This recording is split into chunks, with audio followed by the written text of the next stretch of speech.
se existisse um objeto que a gente pudesse encher de tinta por dentro, mas que fosse impossível de pintar por fora, mesmo usando toda a tinta do universo? Parece coisa de maluco, né? Mas é exatamente isso que a gente vai investigar hoje. Ok, vamos lá. A pergunta é essa: como é que algo pode ter um interior com um tamanho ilimitado, finito, e um exterior que é infinito? É uma daquelas ideias que dão um nó na nossa intuição, mas a matemática tem uma resposta incrível para isso. E esse quebra-cabeça todo tem um nome, viu? É o paradoxo do pintor. É um dos exemplos mais clássicos e legais de como o conceito de infinito pode ser surpreendente e, bem, totalmente contra o que a gente espera.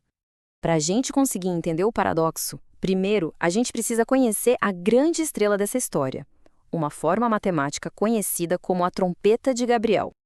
A construção dela, que foi sacada pelo matemático Evangelista Torricelli lá em 1641, é de uma simplicidade genial. A gente pega a curva y igual a 1 sobre x e simplesmente gira.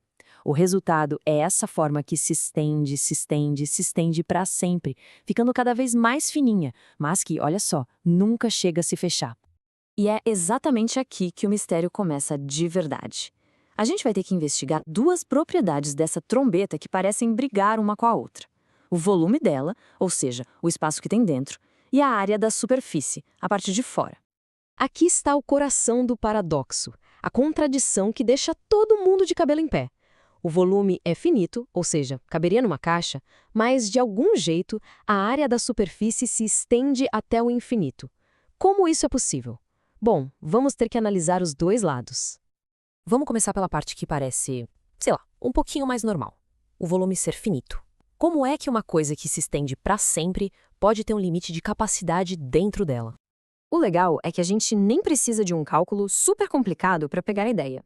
Imagina que a gente está construindo uma espécie de capa para essa trombeta, empilhando vários disquinhos, ou cilindros, um em cima do outro, cada um menorzinho que o anterior. O primeiro cilindro tem um certo volume.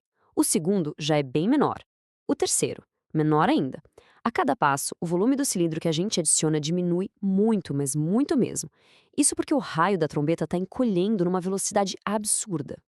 E aqui está o pulo do gato. Mesmo que a gente continue adicionando cilindros infinitamente, como cada novo cilindro é muito menor que o anterior, a soma total não explode para o infinito. Ela se aproxima de um valor final.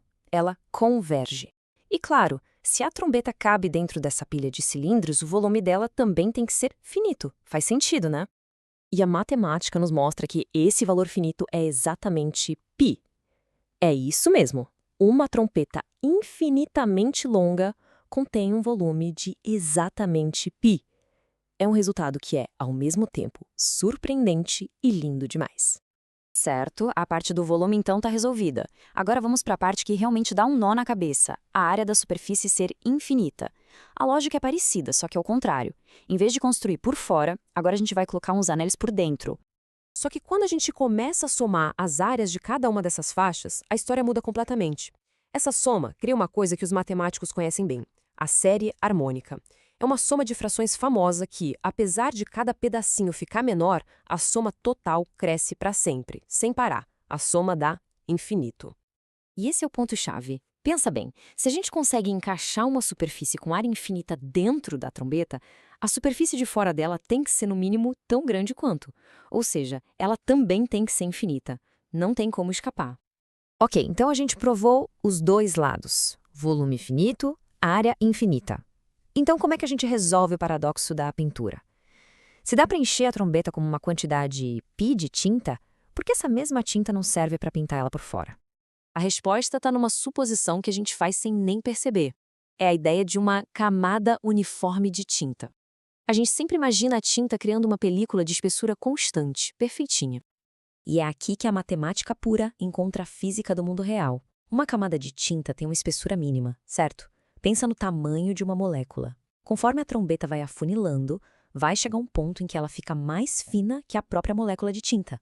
Aí, fisicamente, é impossível pintar. A tinta que preenche a trombeta, por outro lado, não tem essa limitação.